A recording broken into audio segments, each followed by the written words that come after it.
Silakan duduk. Bapak Ibu Saudara yang terkasih, haleluya, shalom. Sekali lagi shalom. Puji nama Tuhan, saya sangat semangat sekali, antusias sekali. Saya benar-benar menggebu-gebu ya, karena memang kita sedang membahas satu topik yang menurut saya bukan hanya menarik, tetapi ini sesuatu yang mengesankan dan memukau. Yang membuat hal ini menarik, memukau bukan karena saya pembicaranya, meskipun gak sedikit orang yang terpukau. Tapi karena kita sedang membahas satu topik terpenting dan yang menjadi fondasi atau dasar dari kekristenan, yaitu kematian dan kebangkitan Tuhan Yesus. Mengapa ini menjadi yang terutama dalam kekristenan atau bagi kita? Mengapa ini menjadi yang terpenting? Karena Alkitab sendiri mengungkapkan kebenaran itu. Dan saya minta tolong sebelumnya kepada operator untuk membuka Alkitab yang akan saya sebutkan. Kalau bisa dengan cepat, karena banyak sekali ayat-ayat yang akan saya tunjukkan. Tadi saya sempat ngomong sama pengurus supaya tidak ada tanya jawab karena materinya cukup banyak. Karena tidak memungkinkan untuk tanya jawab terlalu lama nanti. Sementara kan makanan disediakan, nanti terlalu dingin. Jadi, iya. Jadi saya ambil waktu tanya jawab Bapak Ibu Saudara yang terkasih, dan di kesempatan lain kita boleh melakukannya. Ya, saya terbuka untuk setiap kita kalau ada yang mau bertanya. Intinya saya mau menyampaikan, menegaskan sekali lagi bahwa ini adalah sesuatu yang sangat-sangat penting. Boleh dibuka dalam 1 Korintus pasal yang ke-15 ayat 3-5. Jadi Alkitab sudah mengungkapkan kebenaran ini, bahwa ini adalah sesuatu yang sangat penting. Sebab yang sangat penting dalam terjemahan lain dikatakan bahwa yang terpenting atau yang terutama. Dan layak ini disebut sebagai yang terutama. Nanti saya akan jelaskan. Sebab yang sangat penting telah kusampaikan kepadamu, yaitu apa? Yang telah kuterima sendiri, ialah bahwa Kristus telah mati karena dosa-dosa kita sesuai dengan kitab suci. Nah, ada penekanan sesuai dengan kitab suci. Artinya kematian Yesus itu bukan sesuatu yang ujuk-ujuk, tetapi sesuatu yang direncanakan, dan banyak sekali nubuatan tentang kematian Yesus dalam perjanjian lama. Nanti saya akan jelaskan berbagai macam nubuatan yang ada dalam perjanjian lama, di mana Allah begitu luar biasa menyampaikan rencana keselamatannya bagi setiap kita. Jadi kematian dan kebangkitan Yesus bukan peristiwa kebetulan, bukan sesuatu yang ujuk-ujuk gitu loh. Tetapi semuanya itu ada dasarnya. Next. Bahwa ia telah dikuburkan. Jadi ia telah mati, ia telah dikuburkan, dan bahwa ia telah dibangkitkan pada hari yang ketiga sesuai dengan kitab suci. Ditegaskan lagi sesuai dengan kitab suci. Jadi ada penegasan ulang untuk menunjukkan bahwa peristiwa yang kita anggap terpenting dan terutama ini benar-benar disaksikan oleh Alkitab, dinubuatkan oleh Alkitab. Ayat 5, bahwa ia telah menampakkan diri kepada Kefas. Kefas ini adalah Petrus, dan kemudian kepada ke-12 murid. Jadi ada bukti dari kebangkitan Yesus, yaitu para saksi. Dia menampakkan diri kepada banyak saksi. Ya, nanti saya akan jelaskan dari sisi internal atau kesaksian Alkitab, bahwa kita memiliki banyak sekali dukungan yang menunjukkan, bukti yang menunjukkan bahwa Yesus benar-benar bangkit. Sampai kalau kita melihat Alkitab, nggak ada ruang sedikit pun bagi kita untuk menyangkali kebenarannya, bahwa Yesus benar-benar bangkit. Jadi Yesus mati karena dosa-dosa kita, ia dikuburkan, lalu dia dibangkitkan pada hari yang ketiga, dan dia menampakkan diri kepada banyak saksi. Jadi ada 4 kebenaran yang diungkapkan dari 1 Korintus 15 ayat 3 sampai ke 5. Nah, selain ini menjadi sebuah keyakinan yang kokoh dari setiap kita, meskipun walaupun ya ini menjadi sesuatu yang sangat penting terutama bagi setiap kita, tetapi kita bisa melihat ya bagaimana ada begitu banyak usaha yang dilakukan oleh orang untuk menyangkali ini sebagai sebuah kebenaran. Ini adalah sebuah peristiwa historis. Nggak sedikit gitu loh yang menyangkalinya. Dan bahkan tidak jarang ya kita diolok-olok. Keyakinan kita ini diolok-olok. Apa itu orang Kristen kok Allahnya mati? Ya, Apakah benar dia mati atau hanya pingsan? Ada teori ya yang menganggap bahwa Yesus itu hanya pingsan. Ada yang mengatakan bahwa bukan Yesus yang disalibkan, tapi yang diserupakan yaitu Yudas. Ada yang mengatakan bahwa dia pergi ke India. Ngapain Yesus ke India? Jadi sarukan, bolo coria, bolo kangkena. Ya, teori-teori seperti itu ada begitu banyak sekali ya. Ada teori halusinasi, ya, ada teori kebohongan di mana dikatakan oleh para imam ya bahwa mayat Yesus itu dicuri oleh para muridnya waktu para serdadu lagi tidur. Jadi banyak sekali ya orang-orang yang berupaya untuk menyangkali kebenaran dari kematian dan kebangkitan Tuhan Yesus. Tetapi kita benar-benar yakin Yesus mati dan bangkit. Yang setuju katakan amin. Yang setuju katakan amin. Ya. Jadi dalam pertemuan ini ya ibadah dewasa muda saya akan mengemas ini dalam bentuk apologetika. Ya, pendekatannya adalah apologetika karena saya seorang apologet ya. Jadi saya penggiat apologet yang bagiannya itu bukan untuk menghantam orang, menghancurkan orang. Banyak orang menyalahpahami apologetika. Untuk apa Pak Pendeta berdebat enggak ada artinya, enggak memenangkan jiwa, malah menghilangkan jiwa. Nah, itu orang yang enggak mengerti natur dari apologetika. Tujuan dari apologetika adalah supaya untuk memberikan jawaban kepada orang yang mempertanyakan iman Kristen, menyalahpahami iman Kristen. Bahkan tidak sedikit orang yang menyerang iman Kristen. Seperti tadi, apakah benar kita menyembah manusia? Apakah orang Kristen mempertuhankan manusia? Nah, apologet itu hadir untuk memberikan jawaban ya, yang sebaik mungkin, semaksimal mungkin dengan data-data yang valid, yang bahkan bersifat ilmiah atau akademis. Ya, kalau ada apologet yang kasar, ya kita harapkanlah ya para apologet itu benar-benar melakukan tugasnya dengan baik. Kalau Petrus mengatakan dalam 1 Petrus 3 ayat yang ke-15, 16 gitu loh. Bukan hanya sekedar mengedepankan apologetikanya di mana kita menguasai semua topik-topik yang ada, ya, doktrin. Semua doktrin kita kuasai, Alkitab dari A sampai Z, dari Kejadian sampai Wahyu kita kuasai. Bukan hanya itu, tetapi kita menjelaskannya dengan begitu baik, dengan rasa hormat, dengan hati nurani yang murni. Itu adalah satu sikap etis yang gak boleh diabaikan oleh seorang apologet ketika dia sedang menjelaskan sesuatu. Makanya yang terpenting dari semuanya adalah kasih. Ya, setiap kita harus dikuasai oleh kasih termasuk para apologet supaya benar-benar spiritnya adalah bagaimana memuliakan Allah lewat tanya jawab yang dilakukan, lewat perdebatan yang ada. Ya, sehingga nama Tuhan dipermuliakan lewat cara-cara kita, lewat kehidupan kita, lewat apologetika yang kita lakukan atau pelayanan kita. Nah, jadi Yesus mati dan bangkit. Itu adalah fakta yang tidak bisa disangkali. Bahkan dalam 1 Korintus 2 ayat yang kedua, Paulus menegaskan bahwa aku telah memutuskan untuk tidak mengetahui apa-apa di antara kamu selain Yesus yang tersalib. Aku telah memutuskan untuk tidak mengetahui apa-apa di antara kamu selain Yesus yang tersalib.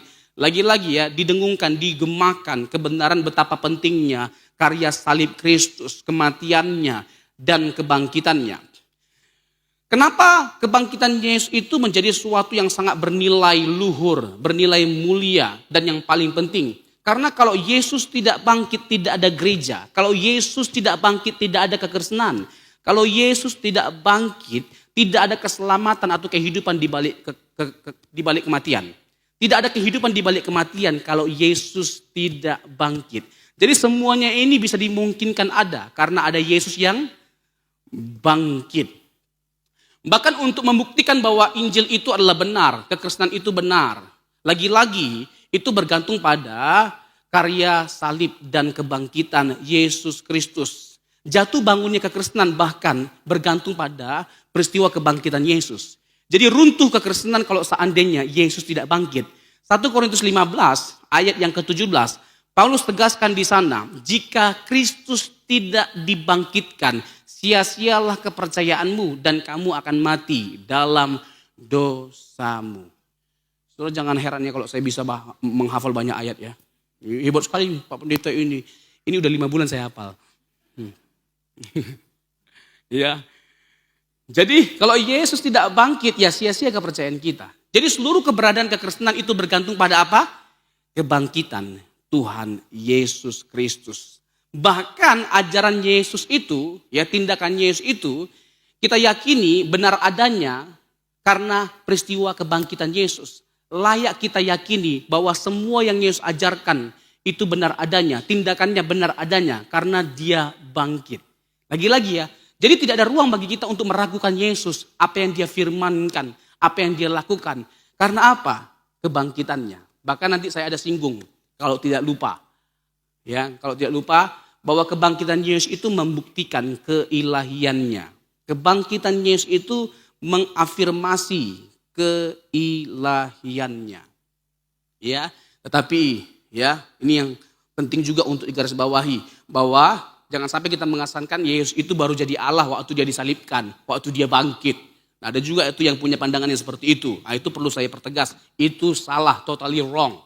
Ya, itu benar-benar salah dan menyesatkan.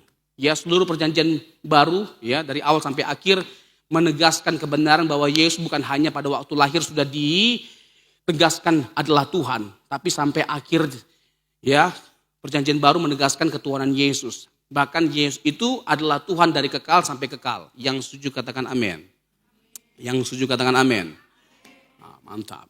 Ya kan? Haleluya. Saya tarik nafas dulu. Ya. Jadi kebenaran ini adalah kebenaran yang sangat hakiki, absolut sifatnya.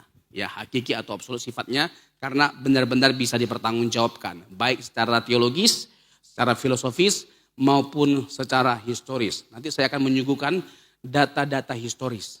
Apakah kalau kita tidak menggunakan Alkitab, tetap kita bisa membuktikan kebenaran bahwa Yesus itu bangkit? Nah, itu ada banyak data-data yang saya persiapkan. Jadi kekristenan itu ya bukan iman yang kosong. Kekristenan itu bukan sesuatu yang tanpa dasar. Kita memiliki dasar atau data yang sangat-sangat kuat. Nah, kebutuhan akan keselamatan itu adalah sesuatu yang mutlak. Tapi itu adalah sesuatu yang berasal dari Allah. Ya, inisiatif Allah untuk menyelamatkan pertama sekali kita bisa lihat dalam Kejadian 3 ayat yang ke-15. Satu istilah yang dicetuskan oleh Irenaeus namanya protoevangelium. Ya. Jadi Kejadian 3 ayat 15 itu janji keselamatan yang pertama sekali yang digemakan oleh Allah bahwa keturunan perempuan itu akan menginjak kepala ular. Ya. Kejadian 3 ini bicara tentang kejatuhan, ya. Di pasal yang sama Tuhan memproklamirkan janji keselamatan itu. Nah, makin terang benderang dijelaskan oleh Allah maksud keselamatan itu. Misalnya Abraham waktu mempersembahkan anaknya yang tunggal itu bukan sebuah tindakan yang biasa. Ada maksud, ya. Ada maksud dari tindakan itu, ada makna simbolik dari tindakan itu. Ya, di mana ketika di Kejadian pasal 22 ya. Ketika Abraham mempersembahkan anaknya yang tunggal, kejadian itu merupakan sebuah tindakan yang merujuk kepada anak domba Allah. Allah yang mempersembahkan anaknya untuk menyelamatkan setiap kita. Kejadian pasal 22 ayat 13. Boleh ditampilkan ayatnya.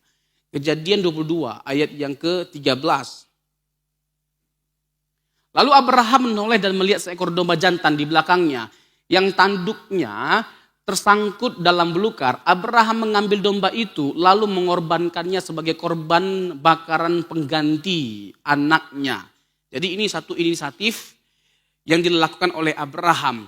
Tetapi ini bukan, sekali lagi ya, bukan tindakan yang kebetulan. Tapi ini semua sesuai dengan rancangan Allah. Jadi tindakan Abraham pada akhirnya mempersembahkan anaknya, bahkan menggantikannya dengan apa? Domba. Ini adalah sebuah tindakan yang merujuk kepada siapa? Allah yang akan mengorbankan anaknya yang tunggal untuk keselamatan kita. Yohanes 1 ayat 29, lihatlah anak domba Allah yang menghapus dosa dunia. Nah, ini makin diperjelas lagi. Mungkin kita ingat ya, bagaimana bangsa Israel itu sering melakukan kesalahan atau dosa. Dan Allah sama sekali tidak mentolerir yang namanya dosa. Solusi apa yang diberikan oleh Allah kepada mereka? Mereka harus mempersembahkan korban penebusan salah, korban penebusan dosa. Misalnya Keluaran pasal yang ke-12. Ya, ini juga menjadi salah satu rujukan kalau kita bicara tentang cara Allah dalam menyelamatkan setiap kita. Kita ingat ya peristiwa di mana Allah memberikan tulah yang ke-10 kepada Fir'aun atau Mesir. Apa tulah yang ke-10? Kematian anak sulung. Kematian anak sulung. Nah, nanti silakan dibaca di rumah. Keluaran pasal yang ke-12 itu bicara tentang apa? Bicara tentang bagaimana Allah akan menyelamatkan setiap kita dengan menghadirkan korban pengganti. Korban pengganti, namanya substitusi penal, hukuman pengganti.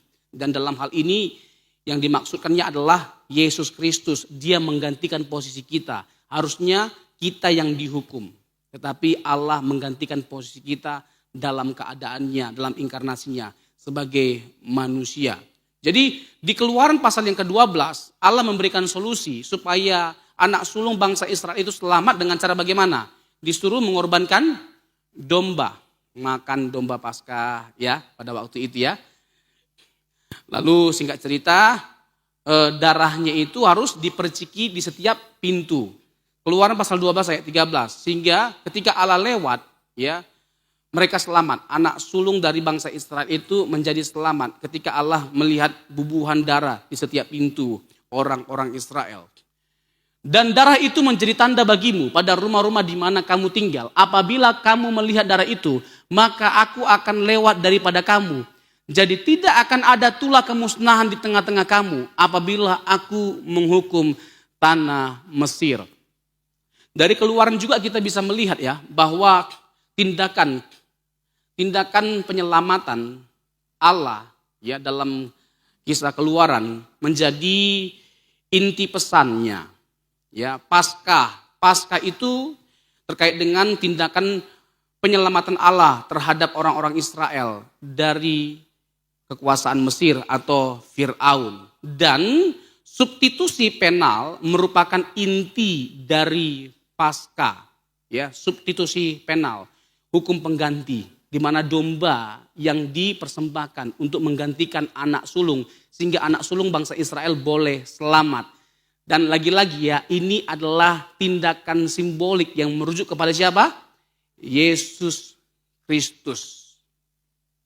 Yesus Kristus. Jadi bahkan dari kisah Keluaran ini kita dapat menyimpulkan bahwa karya Allah itu begitu nyata, bukan hanya sekedar membebaskan orang Israel dari Fir'aun, tapi dari penghakiman Allah, hukuman Allah. Dan ini adalah sesuatu yang luar biasa. Allah punya kerinduan, Allah punya keinginan yang begitu besar dalam menolong dan menyelamatkan umatnya. Bahkan ketika didapati umatnya melakukan kesalahan. Nanti Bapak Ibu silakan baca di Imamat pasal yang ke-16. Ini kan Keluaran pasal 12. Di Imamat pasal yang ke-16 itu bicara tentang apa? Bicara tentang hari raya pendamaian. Dan itu juga satu konteks yang berbicara tentang apa? Tentang Yesus Kristus. Nanti dihubungkan dengan Ibrani pasal yang ke-9 dan Ibrani pasal yang ke-10. Ibrani itu adalah satu surat yang dituliskan untuk menekankan superioritas Kristus dan finalitas Kristus. Superioritas Kristus artinya bahwa Yesus itu adalah pribadi yang melebihi dari semuanya. Makanya kita temukan ya, ada perbandingannya, Kristus dengan Melkisedek, Kristus dengan Abraham, Kristus dengan Daud. Ya, tokoh-tokoh ini dipandang luar biasa, sangat dihormati, sangat dikagumi. Tetapi sehebat apapun mereka, sebesar apa mereka, mereka tidak sebanding dengan Tuhan Yesus. Yesus lebih besar dari mereka semua. Itu namanya superioritas Kristus. Bahkan ditekankan tentang finalitas Kristus. Bahwa hanya Yesus yang bisa menyelamatkan. Tidak ada jalan keselamatan lain di luar Yesus Kristus. Yang setuju katakan amin. Gak ada. Alkitab, para rasul, bahkan Tuhan Yesus mengarahkan kita untuk selamat dengan datang kepada Yesus. Jadi kalau ada orang yang sampai meninggalkan Yesus because something, we don't know what it is. Kalau ada sampai orang yang meninggalkan imannya karena ada sesuatu, itu orang yang celaka, orang yang bodoh. Maaf ya kalau saya menggunakan kalimat yang kelihatannya kasar. Tapi itu udah kalimat yang paling soft. Kalau saya mau pertegas lagi, kamu sudah tahu akhir dari hidupmu adalah kebinasaan. Kalau kamu sampai menjual imanmu, menanggalkan imanmu. Apalagi karena sesuatu yang ada di dunia ini. Apapun itu. Kamu telah menghina Tuhan Yesus. Dan kamu tidak mungkin tidak mendapat ganjarannya. Ya, ini bukan sebuah penghakiman. Karena Alkitab udah terlalu clear untuk hal itu gitu loh. Bahwa mereka yang tidak mengakui Yesus juga tidak akan diakui oleh Yesus ketika di hadapan Bapa. Di mana ayatnya Pak Pendeta? Matius 10 ayat 33.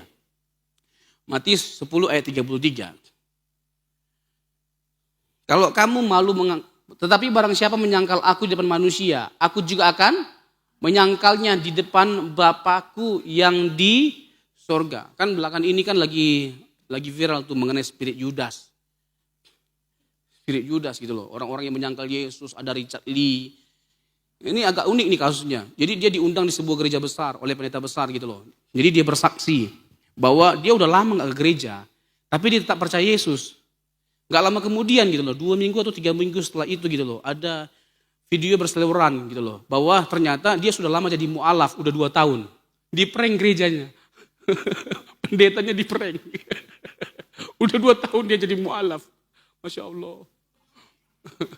Iya, itu Richard Lee. Ya. Kalau kamu merasa bahwa kamu menemukan ya sesuatu yang lebih baik di agama seberang, it's okay, no problem. Nggak taunya yang saya dengar-dengar dia terjerat hukum. Dia terjerat hukum, ya mungkin aja dia anggap bahwa dengan dia pindah agama itu solusi bagi dia untuk lepas dari jerat hukum. Oke. Tapi kamu lepas dari jerat hukum dunia, kamu nggak lepas dari jerat hukum yang menantimu ketika dia kalah nanti. Di hari penghakiman, di hari Tuhan, di mana Tuhan menyatakan pengadilan. Seterang-terangnya dan sejelas-jelasnya dia menegakkan keadilan. Dan seperti yang saya katakan tadi, bukan sebuah penghakiman. Kebinasaan yang menanti setiap orang yang menyangkal Yesus. Jadi demi apa kita gitu loh? Demi apa? Demi sesuatu seperti kekayaan. Ya kan? Atau kehormatan, ketenaran, popularitas. Masa ada sesuatu yang lebih berharga daripada Tuhan kita Yesus Kristus? Seharusnya kita berani mengorbankan segala sesuatu demi Yesus. Bukan mengorbankan Yesus demi sesuatu. Amin. Amin. Ya, ada lagi Ruben Onsu. Aduh, ya kan dia lagi live terus banyak yang komen Yudas. Sampai akhirnya dimatikan komennya. Yudas. Tapi jangan begitu juga lah, gak usah. Ya kan, sebenarnya saya punya banyak jawaban. Ya, kenapa mereka dengan mudahnya meninggalkan kekristenan? Saya nggak yakin mereka benar-benar Kristen. Saya nggak yakin mereka benar-benar dengan serius mendalami iman mereka akan Yesus Kristus yang adalah Tuhan dan Juru Selamat. Kalau mereka benar-benar mengenal hanya Yesus yang bisa menyelamatkan, bagaimana mungkin mereka bisa meninggalkan iman mereka karena sesuatu? Nggak mungkin. It's impossible. Gitu loh. Jadi makanya itu juga jadi pembelajaran bagi gereja, bagi pendeta untuk menyuarakan Yesus lebih banyak lagi. Menekankan Yesus sebagai pribadi satu-satunya yang bisa menyelamatkan. Ditanamkan kebenaran ini kepada semua jemaat, semua umat, semua orang bahkan kepada keluarga dari sejak kecil anak-anak itu udah diperkenalkan kebenaran ini bahwa hanya Yesus yang bisa menyelamatkan. Yesus sendiri menegaskan, I am the way, the truth, and the life. No one come to the Father except by me. Akulah jalan kebenaran dan hidup, tidak seorang pun yang sampai kepada Allah Bapa kalau tidak melalui aku. Yohanes 14 ayat yang ke-6. Dalam Yohanes 8 ayat yang ke-24 Yesus berkata, kalau kamu tidak percaya akulah dia, kamu akan mati dalam dosamu. Kalau Bapak Ibu tanya dengan sederhana, jawabannya apa? Kenapa kita memilih percaya Yesus? Karena kita orang berdosa dan hanya dia yang bisa menyelamatkan. Kita butuh Yesus karena hanya dia yang bisa membawa kita ke surga. Hanya pribadi yang dari surga yang bisa membawa kita ke surga. Yang setuju katakan amin. Dan cara itu hanya bisa dilakukan kalau dia datang sebagai manusia. Kalau dia tidak menjelma menjadi manusia, gak mungkin bisa dimungkinkan karya keselamatan itu terlaksana. Jadi dia datang ke dunia, mati, menjadi umat, menjadi tebusan bagi setiap kita. Markus 10 ayat 45. Markus 10 ayat 45, nanti 1 Timotius 2 ayat yang ke-5. Markus 10 ayat 45. Karena anak manusia juga datang bukan untuk dilayani, melainkan untuk melayani dan untuk memberikan nyawanya menjadi tebusan bagi banyak orang. 1 Timotius 2 ayat 5. Jadi hanya Allah manusia yang bisa menyelamatkan setiap kita. Hanya Allah manusia. Dan hal itu hanya berlaku pada siapa? Pada siapa? Pada Yesus Kristus. Karena Yesuslah satu-satunya pribadi yang punya dua natur, yang ilahi dan yang insani. Dan Yesus itu bukan seperti tuduhan orang banyak, ya, apalagi tetangga kita yang suka nyerang kita. Suka demen kali gitu loh, mengganggu kita, mengobok-obok, mengkritik iman kita, Alkitab kita. Giliran kita melakukan hal yang sama, tiba-tiba tahu-tahu kita masuk penjara. Nggak fair ya. Ya, karena Allah itu Esa dan Esa pula dia yang menjadi pengantara antara Allah dan manusia, yaitu manusia Kristus Yesus. Jadi kita nggak bisa menyangkali kemanusiaannya, juga kita nggak bisa menyangkali keilahiannya. Ya, Yesus itu satu pribadi dengan dua natur. Keselamatan hanya dimungkinkan ya terjadi kalau dilakukan oleh Yesus sendiri yang adalah Allah dan manusia. Jadi Alkitab sangat clear. Ya, Alkitab sekali lagi sangat jelas, terang benderang dalam mengungkapkan kebenaran bahwa Yesus itu akan menyelamatkan setiap kita. Karakteristiknya, nubuatannya, bahwa dia menyelamatkan kita dengan cara mati, dan dia bukan hanya mati tapi bangkit. Nah, saya tunjukkan beberapa ayat dalam perjanjian lama yang menekankan kebenaran ini. Misalnya Yesaya pasal 53. Yesaya pasal 53 itu bicara tentang suffering servant, hamba yang menderita. Ada 12 karakteristik yang ditekankan di sana yang menunjukkan bahwa Yesaya 53 ini benar-benar berbicara kepada Yesus. Hanya cocok kalau diberlakukan pada Yesus Kristus. Sebenarnya para rabi itu tidak menyangkali bahwa Yesaya 53 ini bicara tentang Mesias. Hanya saja ketika para apologet mulai giat gitu loh, melakukan apologetikanya dan menggunakan Yesaya 53 ini untuk mengarahkan pada Yesus, lalu mereka mulai menentang dengan mengatakan bahwa Yesaya 53 itu bukan bicara tentang Mesias, tapi bicara tentang bangsa Israel. Itu menggambarkan tentang penderitaan bangsa Israel. Kenapa saya katakan itu nggak cocok? Ya, itu pemaksaan. Karena salah satu karakteristik yang ditekankan dalam Yesaya 53 adalah bahwa dia tidak bersalah, dia tidak berdosa. Nah, pertanyaannya, apakah bangsa Israel tidak berdosa? Tidak bersalah? Bersungguh-sungguh aja kerjanya, memberontak aja kerjanya. Di mana tidak bersalahnya bangsa Israel? Yang kurang lebih sama dengan kita lah. Ini kan? Jadi nggak cocok dikenakan kepada siapapun selain hanya kepada satu orang. Yaitu siapa? Yesus. Dan Alkitab mencatat hanya ada satu pribadi yang tidak berdosa. Siapa namanya? Apakah ada ayatnya? Banyak. Yohanes 8 ayat 46. Yesus menantang orang-orang Yahudi pada waktu itu. Siapakah di antara kamu yang bisa membuktikan bahwa aku berbuat dosa? Ada? Ada yang bisa membuktikan? Tidak ada. 1 Petrus 2 ayat 22. 1 Petrus 2 ayat 22. Ia tidak berbuat dosa dan tipu tidak ada dalam mulutnya. Ibrani 5 ayat yang Ibrani 4 ayat yang ke-13. Ibrani 4 ayat yang ke-13. Dan tidak ada suatu makhluk pun yang tersembunyi di hadapannya, sebab segala sesuatu telanjang dan terbuka di depan. Ayat 15. Ibrani 4 ayat 15. Sebab imam besar yang kita punya bukanlah imam besar yang tidak dapat turut merasakan kelemahan-kelemahan kita. Sebaliknya sama dengan kita, ia telah dicobai hanya tidak berbuat dosa. Tetap ditampilkan ayat ini. Jadi Yesus Kristus sama dengan kita pada umumnya. Bedanya apa? Hanya dia tidak berbuat dosa. Hanya ada satu pribadi yang tidak pernah melakukan kesalahan. Dia tidak punya natur dosa dan dia tidak pernah berbuat dosa. Siapa namanya? Siapa namanya? Untuk itu Yesus itu berbeda dengan semua tokoh-tokoh agama yang ada. Ya kan, tidak ada manusia termasuk tokoh-tokoh agama. Ya, pemuka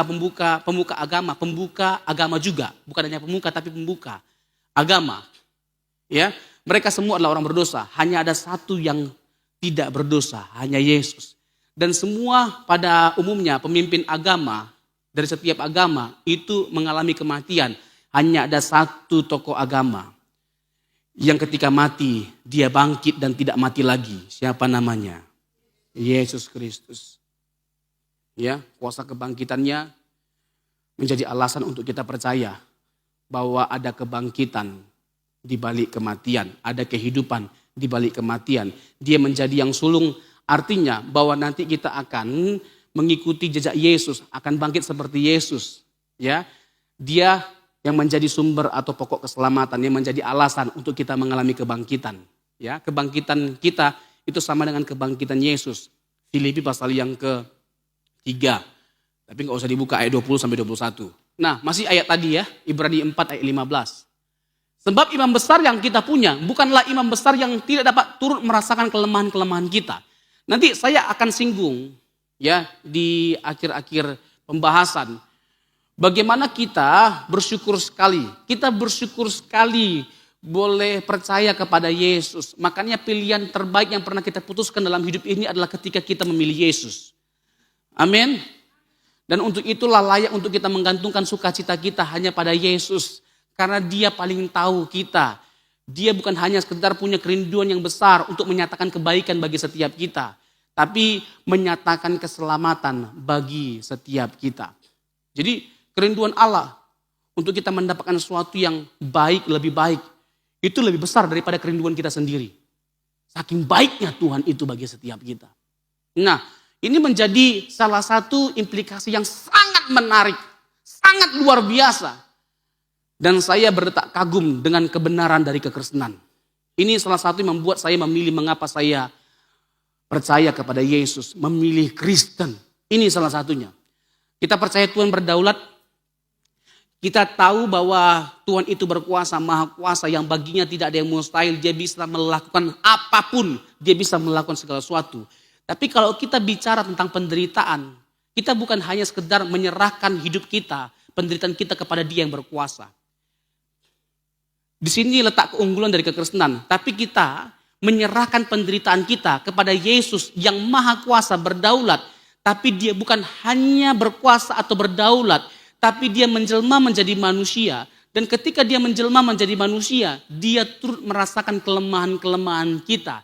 Jadi kenapa kita udah benar mempercayakan penderitaan kita pada Yesus?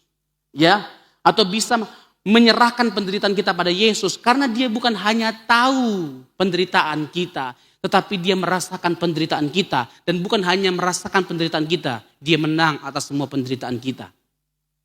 Sehingga layak kita menjadikan Yesus sebagai teladan. Dan dari Yesuslah kita dapat melihat dengan cara pandang yang berbeda bahwa ternyata ada berkat, ada kebaikan yang jauh lebih besar daripada penderitaan yang kita alami sebesar apapun itu. Bisa ada di balik penderitaan itu kebaikan yang lebih besar daripada penderitaan itu sendiri. Dengan kita melihat Yesus, kita bisa melihat kebenaran ini, menemukan kebenaran ini. Jadi Yesus tidak bersalah.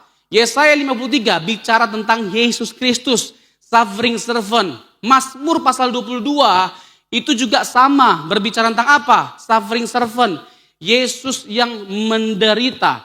Jadi tidak ada yang ujuk-ujuk gitu loh. Yang terjadi di seputar penyaliban Tuhan Yesus. Dia berkhianat. Dia dikhianati oleh Yudas. Itu semua sudah dinubuatkan dalam perjanjian lama. Dia dimahkotai duri. Tertancap di kepala, di tengkoraknya. Lalu kakinya, tangannya dipaku. Itu semua dinubuatkan. Tidak jadi dipatahkan kakinya. Itu semua dinubuatkan. Coba Bilangan pasal 9 ayat yang ke-12. Bilangan 9 ayat 12.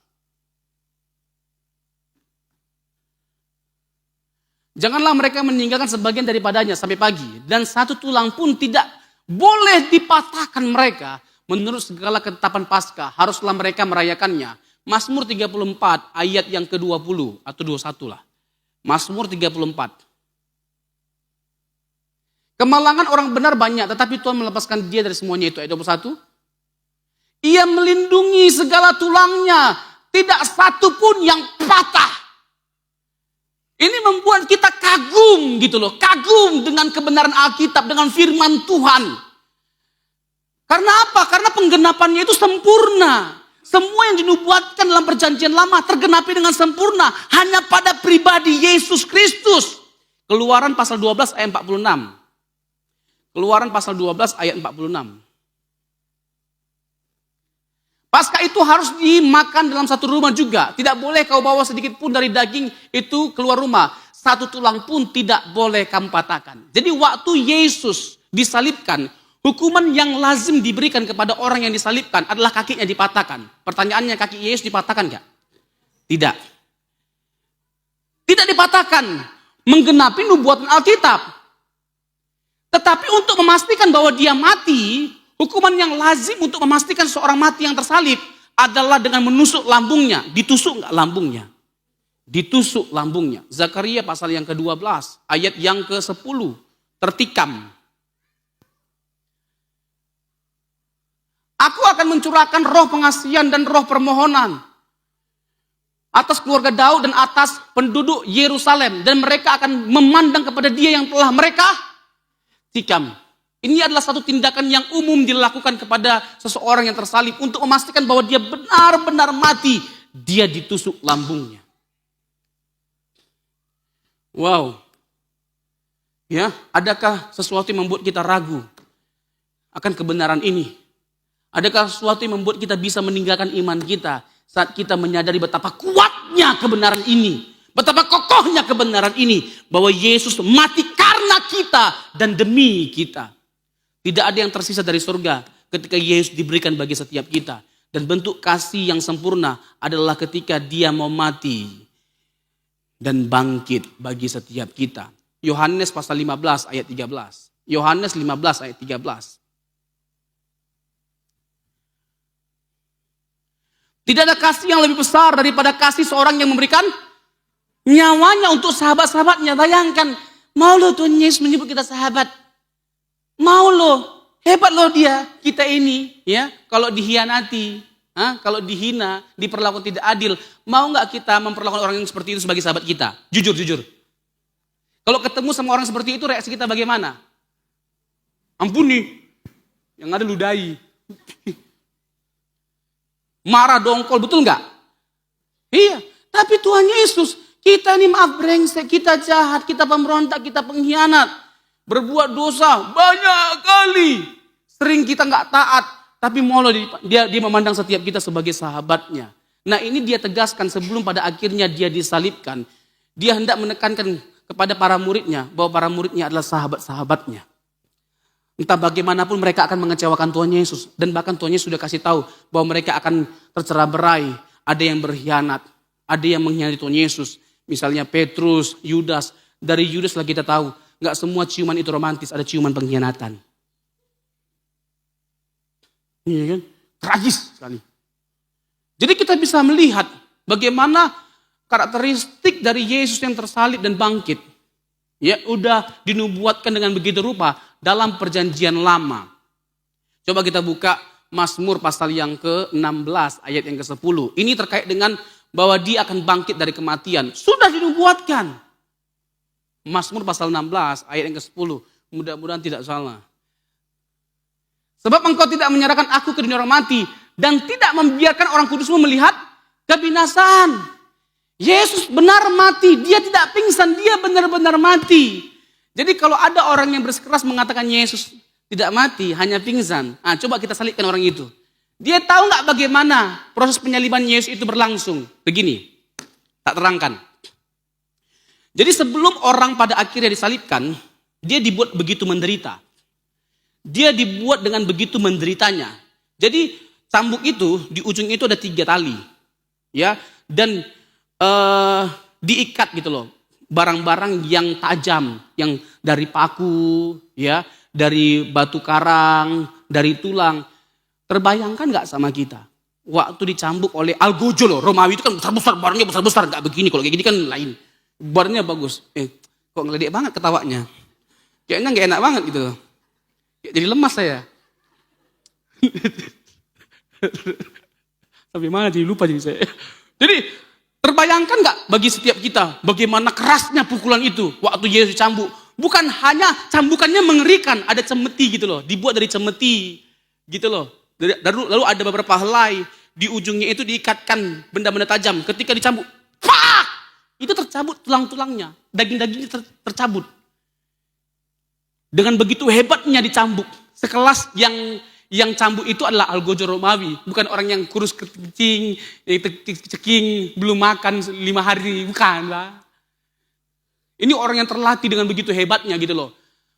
Ini pasukan hebat. Pasukan Romawi itu terkenal. Roma itu terkenal dengan pusat kemiliteran, pusat kekuasaan. Jadi gagah perkasa prajuritnya. Tidak ada yang memble-memble, apalagi yang setengah jadi. Tidak ada. Ini kan, mana ada? Pukul yuk, ayo sama-sama kita pukul 1, 2.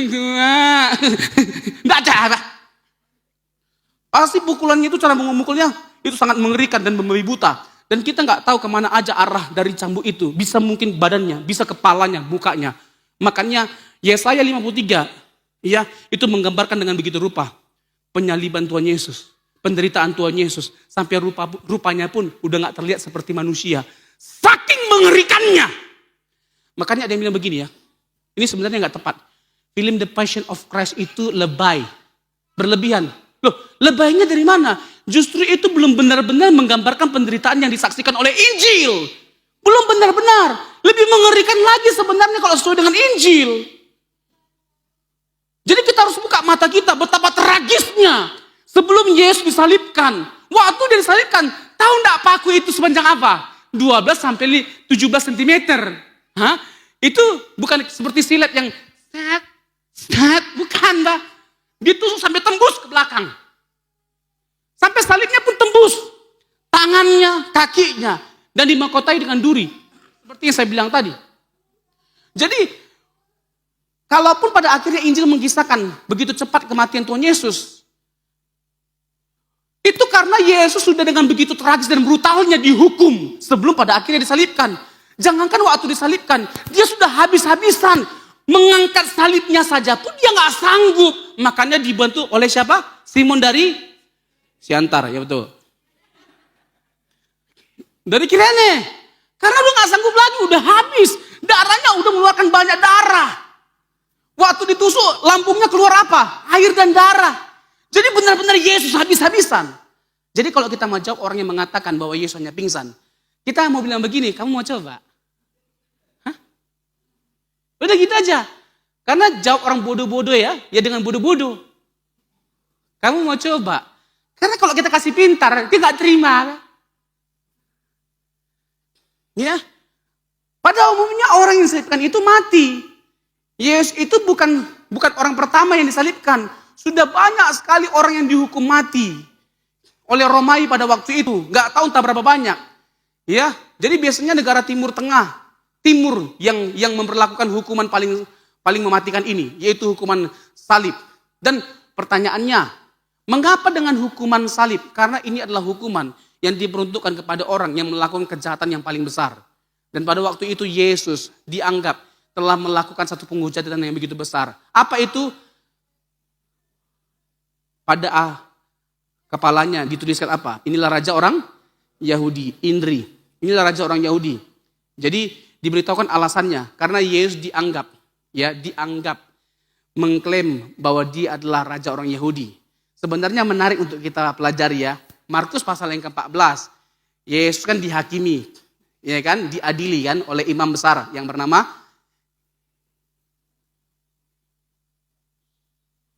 Kayafas. Ya, Imam Kayafas. Lalu dia diadili, singkat cerita, dia nggak menghujat. Apakah engkau Mesias? Engkau sendiri mengatakannya. Yesus mengafirmasi kebenaran bahwa dia adalah Mesias. Udah gak perlu lagi kita bukti. Ya, dia sudah menghujat Allah. Lalu mereka mengoyakkan bajunya. Nah, orang yang menghujat Allah dalam konteks Yahudi harus diapain? Dihukum sampai mati dengan dirajam pakai batu. Nah, masalahnya pada waktu itu yang berkuasa adalah Romawi. Sehingga mereka gak bisa seenaknya menjatuhkan hukuman mati terhadap seseorang. Nah, apa yang mereka lakukan? Masalahnya bagi orang Romawi nggak ada dasar hukum yang mengatakan orang bisa dihukum mati kalau menghujat Allah. Nggak ada. Tapi kalau orang memberontak terhadap kaisar, kalau ada pemberontakan yang dilakukan oleh seorang, dia layak untuk dihukum mati karena mengganggu kestabilan kekuasaan Romawi pada waktu itu. Makanya diubah motifnya oleh orang Israel. Dia dianggap mengaku diri sebagai raja, makanya Indri. Supaya apa? Supaya dia bisa dihukum mati. Dan hukuman mati itu memang hukuman yang paling mengerikan. bukan hanya sekedar tragis dari sisi fisik. Yesus mengalami ketragisan secara fisik, tetapi dia mengalami sesuatu yang sangat hina, dipermalukan depan publik, jadi bahan tontonan di publik pada waktu itu. Jadi itu yang membuat bahwa hukuman salib itu hukuman yang paling mengerikan pada waktu itu. Dan itu yang Yesus alami 2000 tahun yang lalu. 1 Korintus pasal yang ke-1, 1 Korintus 1 ayat 18 sampai 23. 21 sampai 23 deh. 1 Korintus 1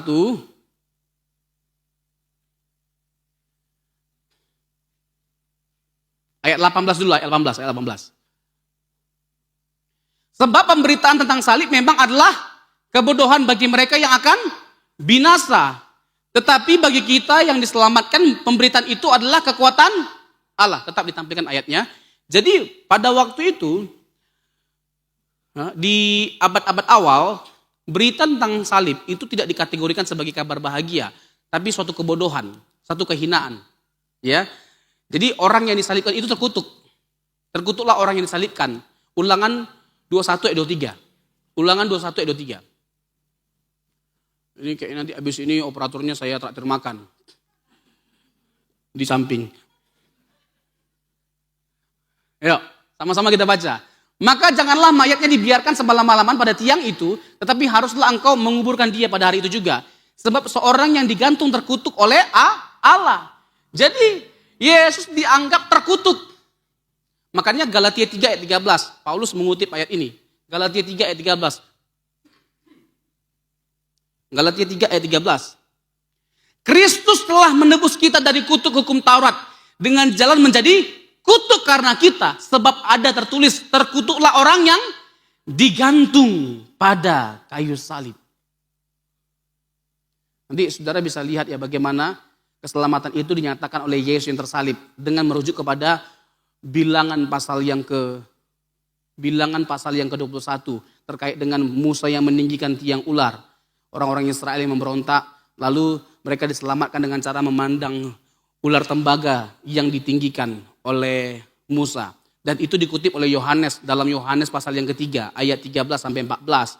Ya, sebagaimana Musa meninggikan tiang ular, begitu juga Yesus ditinggikan. Maksudnya disalibkan. Dan keselamatan datang dari Yesus yang disalibkan. Kita kembali ke 1 Korintus 1 ayat 21. 1 Korintus 1 ayat 21. Coba sama-sama kita perhatikan. Oleh karena dunia dalam hikmat Allah tidak mengenal Allah oleh hikmatnya, maka Allah berkenan menyelamatkan mereka yang percaya oleh kebodohan pemberitaan Injil. Ayat 22. Orang-orang Yahudi menghendaki tanda dan orang-orang Yunani mencari hikmat. Ayat 23. Nah ini dia. Tetapi kami memberitakan Kristus yang disalibkan untuk orang-orang Yahudi suatu batu sandungan dan untuk orang-orang bukan Yahudi suatu kebodohan. Tapi tidak bagi kita, ayat 24. Tidak bagi kita. Justru berita tentang salib adalah hikmat dan kekuatan Allah. Mengapa salib itu adalah hikmat dan kekuatan Allah? Karena justru Allah menghadirkan kemenangan, keselamatan, kehidupan kekal melalui Yesus yang tersalib. Wow. Ya, jadi salib itu satu sisi bicara tentang penolakan. Yesus ditolak. Aku datang kepada umat kepunyaanku, tapi umat kepunyaanku menolak aku. Yesus ditolak begitu rupa. Ya, dia dihujat, diolok-olok, dan akhirnya disalibkan. Tapi salib juga bicara tentang penerimaan. Meskipun kita mengolok-olok dia, meskipun kita memberontak, tidak taat, telah berdosa, tapi kita dikasihi oleh Allah. Kita diterima oleh Allah dengan kasih yang sempurna. Makanya kita bersyukur ya, keselamatan itu karena anugerah. Bukan karena perbuatan. Karena nggak ada sesuatu pun di antara kita yang bisa selamat pada akhirnya. Kalau selamat karena perbuatan. Karena kalau bicara tentang perbuatan baik seperti apa yang menyelamatkan? Seberapa banyak perbuatan baik ya yang pada akhirnya kita butuhkan untuk kita bisa selamat? Karena kalau kita boleh jujur nih ya, kalau mau ditimbang-timbang cara kita selamat, timbang-timbang nanti mana lebih banyak gitu loh. Kalau lebih baik, perbuatan baik lebih banyak, masuk surga. Kalau perbuatan jahat lebih banyak, masuk neraka. Nah, kalau kita boleh jujur nih ya, selama kita hidup, lebih banyak mana yang baik atau yang buruk yang kita lakukan? Kalau kita boleh jujur, Yang jahat atau yang baik? Yang jahat, Pak. Iya. Kalau boleh jujur gitu loh. Nah, kalau begitu kan nggak ada di antara kita yang bisa selamat pada akhirnya. Makanya yang paling make sense itu kekristenan, konsep keselamatannya. Selamat karena anugerah, kasih karunia. Di mana keselamatan itu memang sesuatu yang mustahil. Hanya Allah yang bisa menyediakannya bagi setiap kita lewat karya Yesus yang mati dan bangkit. Nah, kira-kira kematian dan kebangkitan Yesus, nubuatannya itu udah clear bagi setiap kita. Amin. Udah clear? Nah, sekarang bukti-bukti kebangkitannya. Ya, Bapak Ibu jangan mau cepat-cepat selesai. Clear. Masih panjang ini. Makanya nggak ada tanya jawab. Kita lanjutkan dengan bukti-bukti dari kebangkitan Tuhan Yesus. Apakah ada bukti yang meyakinkan di luar kesaksian Alkitab tentang kebangkitan Tuhan Yesus? Bahwa dia mati dan dia bangkit. Nah, saya mulai dari data-data yang di luar Alkitab yang tidak percaya. Misalnya ada siapa? Ada Josephus Flavius, ada Tacitus, ada Mara Barsarafion, ada Lucianus dari Samosata. Lucianus dari Samosata, bukan dari Samosir ya. Dari Samosata. Nah, ya, ada Talus, ada Plegon.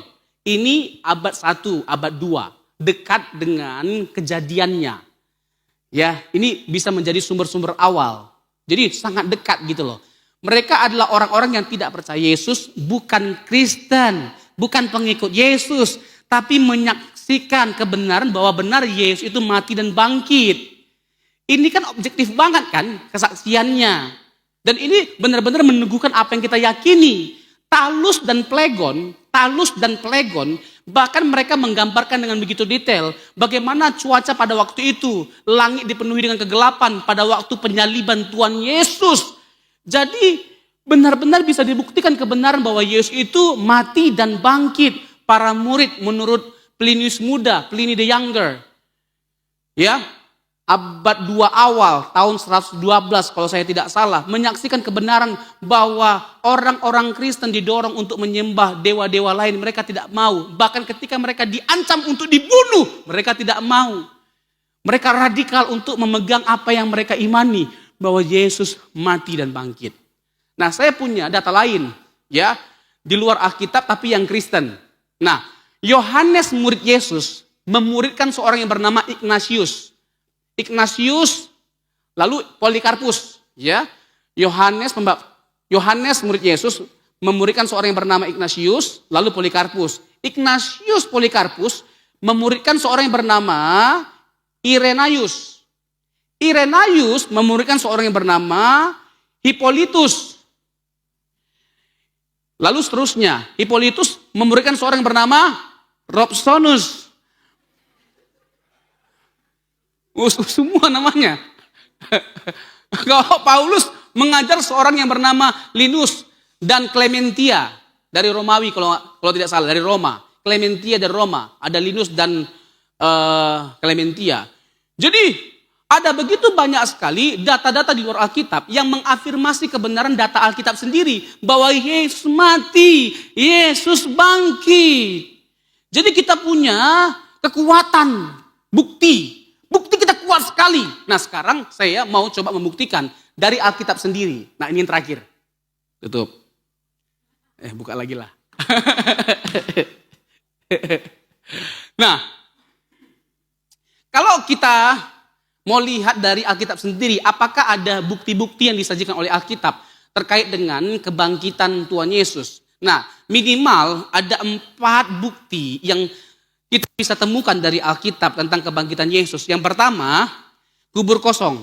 Kubur kosong membuktikan dia hidup. Yang pertama kubur kosong, yang kedua kain kafan ditinggalkan. Kain kafan ditinggalkan. Nah, kan kalau teori mengatakan mayat Yesus dicuri, itu kan satu teori yang sebenarnya bukan hanya bodoh, tapi bodoh kali. Kenapa? Karena kalaupun dicuri mayat Yesus, ngapain juga kain kafan ditinggalkan? Bahas sama pencurinya, Pak. Konyol, Pak. Jadi yang pertama kubur kosong, kain kafan ditinggalkan. Yang ketiga, para saksi dari Yesus yang bangkit. Nah, 1 Korintus 15 ya menegaskan bahwa saksi dari Yesus yang bangkit ada berapa banyak? 500 pasang mata. Menurut perjanjian lama, 2-3 orang saksi, suatu perkara dianggap sah. Nah, saksi dari Yesus yang bangkit bukan hanya 2-3 orang. Berapa orang? 500 pasang mata. Banyak kali. Sampai nggak ada ruang bagi kita untuk meragukan kebenaran bahwa Yesus bangkit dari kematian. Nah, argumentasi yang keempat, bukti yang keempat menjadi bukti favorit saya. Apa itu? Para murid diubahkan. Siapa para murid? Sebelum Yesus bangkit dari kematian, mereka pecundang, mereka pengkhianat, mereka meninggalkan Tuhan Yesus. Ya kan, bahkan Petrus yang seperti terkesan seorang pahlawan, sekali-kali hal itu terjadi padamu, meninggalkan Yesus. Nah, mereka terlihat seperti pecundang. Lalu apa yang terjadi ketika Yesus bangkit? Mereka menjadi pemberani. Bahkan mereka rela mempertaruhkan nyawanya demi Yesus yang bangkit. Nah, kalau mau ditanyakan, alasan apa yang paling logis untuk menjawab mengapa para murid bisa berubah? Tidak ada yang lain selain karena Yesus bangkit dari kematian. Ini sesuatu yang luar biasa. Inilah fakta yang tidak bisa dibantah. Kebenaran yang sama sekali tidak bisa dibantah, dan bukan hanya tidak bisa dibantah, tapi tidak bisa diabaikan. Makanya dalam setiap pemberitaan pada umumnya ketika berbicara tentang kematian kebangkitan Yesus, ada undangan yang saya berikan. Begitu nyata, begitu kuat bukti dari kematian kebangkitan Yesus. Marilah kita arahkan pandangan kita pada Yesus. Marilah kita datang percaya kepada Yesus. Karena kita tahu keselamatan kita hanya datang dari Yesus yang mati dan bangkit. Kesimpulan yang terakhir. Ya, ini favorit jemaat biasanya. Kalau udah dengar kata terakhir, oh ini favorit karena terakhir. Tapi yang terakhir ini 2 jam. Ya. Karya salib Kristus itu adalah satu peristiwa yang nyata dan sekaligus menakjubkan. Saya buat satu quotes untuk tema kita hari ini. Saya mengatakan demikian, bahwa kebangkitan Yesus bukan hanya sebagai sebuah peristiwa historis, tetapi satu-satunya peristiwa di mana seluruh pengharapan dan keselamatan umat manusia bergantung. Lewat karya salib Kristus ada paradoks Injil. Kasih Allah yang berkorban telah mengubah sarana yang menghadirkan kematian menjadi sarana yang menghadirkan kehidupan. Salib adalah pembalikan yang agung. Di atas salib, kemuliaan diperoleh melalui kehinaan. Jadi jangan takut ketika kita dihina, karena Allah pasti memuliakan setiap kita. Itu yang kita lihat dari Tuhan kita Yesus Kristus. Kemuliaan yang begitu besar nyata, meskipun dia dihina, meskipun dia dicerca. Kemuliaan dinyatakan melalui aib. Kemenangan dihasilkan melalui penyerahan diri. Jadi teruslah berserah kepada Tuhan, meskipun kita belum melihat jawaban. Ada kalanya dari Yesus kita menyimpulkan, ada kalanya terkesan kita tidak melihat jalan keluar. Tapi Tuhan kondisikan seperti itu supaya kita hanya melihat Tuhan, bukan melihat atau berharap pada yang lain, tapi hanya berharap pada Yesus, hanya pada Tuhan. Dan kemenangan kerajaan diperoleh melalui penderitaan seorang hamba. Yesus menjadi alasan terbesar untuk kita yakin bahwa kita nanti akan selamat, kita akan bersama-sama dengan Dia di sorga. Sehingga kita gak perlu lagi takut dengan kematian. Kita gak perlu takut dengan kematian. Berapa hari yang lalu, hari Kamis lebih tepatnya, dalam sebuah komsel, saya ditanya oleh seorang yang mengalami anxiety karena kematian, takut mati gitu loh. Saya ditanya, apa yang menjadi alasan utama untuk kita gak takut dengan kematian? Yesus Kristus, kematian dan kebangkitan Yesus Kristus. Itulah alasan yang menjadi pembeda antara kita dengan agama-agama yang lain. Itu yang membuat kita begitu yakin bahwa nanti kita pasti hidup kembali. Karena Yesus telah mengalahkan yang namanya kematian. Dia bangkit. Tapi bagaimana dong? Kadang-kadang saya masih ada rasa takut. Makanya ya perlu kita sadari meskipun kita orang percaya. Di dalam diri orang percaya masih ada rasa takut, memang betul. Ada keraguan kadang-kadang muncul. Tapi bagian kita hanya mengimani Yesus yang telah dengan selesai mengerjakan karya keselamatan. Percayakah kita bahwa Dia telah mati dan bangkit dan telah menyelesaikan masalah dosa? Masalah yang tidak bisa diselesaikan oleh siapapun telah diselesaikan secara tuntas. Tetelestai. Sudah selesai. Karya penebusan Yesus. Bagian kita hanya mempercayai karya penebusan Yesus yang sudah selesai. Itu yang membuat kita gak perlu takut dengan yang namanya kematian. Bahkan Yesus mati menggantikan orang berdosa. Menanggung hukuman murka Allah atas mereka karena pemberontakan mereka. Itu bukan satu-satunya hal yang diajarkan oleh Alkitab melalui penyaliban. Kita juga menemukan sebagai contoh bahwa salib tersebut adalah sarana yang dengannya Yesus menang atas kuasa jahat. Kolose 2 ayat 15. Ya, lalu ada Ibrani pasal yang kedua ayat yang ke-14 di mana kuasa si jahat, kuasa kegelapan telah dihancurkan oleh Yesus yang mati dan bangkit. Bahwa salib ini memberikan teladan yang membangkitkan semangat kepada mereka yang menderita secara tidak adil. Kita diundang untuk percaya Yesus bukan supaya kita lepas dari penderitaan, tapi supaya kita kuat dalam menghadapi penderitaan. Yesuslah yang menjadi kekuatan kita. Bukan hanya pengharapan untuk kita bebas dari masalah, tapi Dia yang menjadi kekuatan bagi setiap kita untuk kita menghadapi yang namanya masalah. Kita diberikan hidup yang baru, pengharapan yang baru melalui Yesus yang bangkit dari kematian. Terakhir, Ibrani 2 ayat 18. Ibrani 2 ayat yang ke-18. Kalau 2 Korintus 5 ayat 17, ya, ketika kita dalam Kristus, kita menjadi ciptaan yang baru. Yang lama sudah berlalu, yang baru sudah datang. Hal itu terjadi karena Yesus mati dan bangkit bagi setiap kita. Ibrani 2 ayat 18. Sebab oleh karena Ia sendiri telah menderita karena pencobaan, maka Ia dapat menolong mereka yang dicobai.